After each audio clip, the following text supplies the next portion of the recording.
Siguro yung last love ko, yun na yun.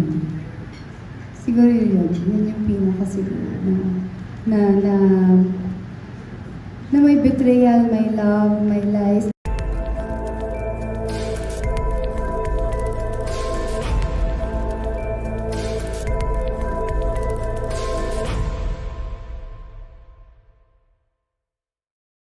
Basa ko dito sa release na yung character doon na piniplay mo sa successful businesswoman na nagkaroon ng illicit affair with a younger man.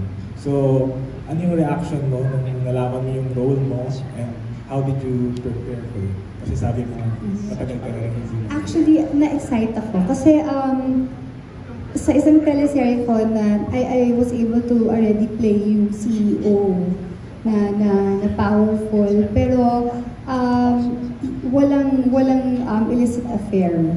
Walang ganun. And like what I said, ang difference ito is that maraming secrets. And ang maganda dito is that secrets and lies and love ang meron dito talaga. And talagang na-excite talaga ako. Dahil dito mas matapang ako. At the same time, makikita mo na lahat ng tao na kahit na gano'ng katapang, merong weakness.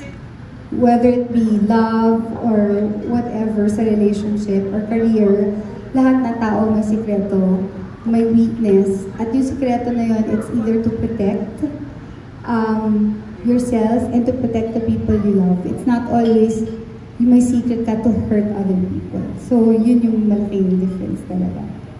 So, wala namang parang kumbaga pahinga ng apaka or you felt trusty kasi like you said, medyo matagal ka na rin hindi nag-so.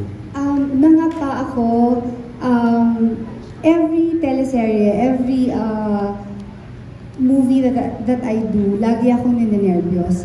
Lagi lumaki ako kay Direk Wen de Ramos at Inang Olive Lamaso na sinasabi sa akin, anak, kapag hindi ka na ninervyos, nervyosin ka na. Kasi masyado ka nang complacent.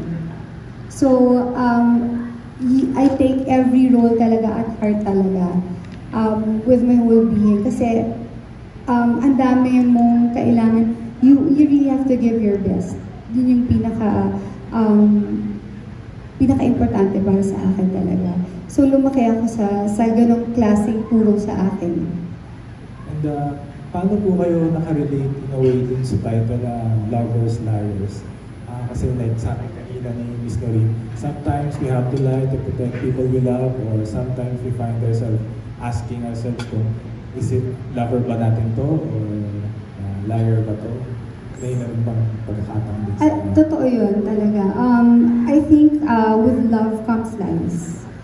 Even sa start pa lang ng isang relationship, we always try to put our best foot forward. And that's a lie. Diba? Hanggang sa makilala mo ang tao, at habang tumatagal, nakikita mo kung ano yung mga red flags, hindi magaganda sa taong yun. And yes, like what I said, you have to, sa pagmamahal, meron talagang kasamang lies yun. To protect the people you love, to protect yourself, to protect your past, para maging maganda yung future mo. Kasama lahat yun. Lastly na po. Pero pag yung lies mo parang nag-border na siya into something na harmful, how do you deal with that? Iba-iba kasi talaga yun. Iba-iba kasi depende sa tao. There are times na talagang nasa sayo na talaga yan. Kung gusto mo nang to come clean at sabihin mo na talaga lahat, dalawa yan eh.